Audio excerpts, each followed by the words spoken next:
મોરબીમાં 435 વાહનોનું checking, 46 case નોંધાયા, 54,600નો દંડ વસૂલ કરવામાં આવ્યો.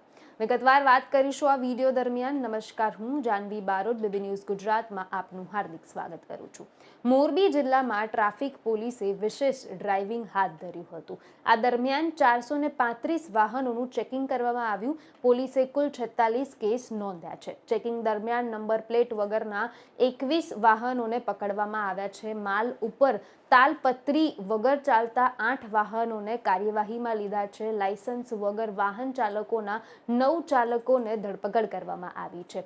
રોંગ સાઈડ અને ઓવર સ્પીડના 5 કેસ નોંધવામાં આવ્યા છે. રોંગ સાઈડ પાર્કિંગના 3 કેસ નોંધવામાં આવ્યા છે. પોલીસે મોટર વ્હીકલ એજન્સી દ્વારા 207 હેઠળ 10 વાહનોને ચેકિંગમાં ઊભા રાખી અને તાત્કાલિક પકડવામાં આવ્યા છે.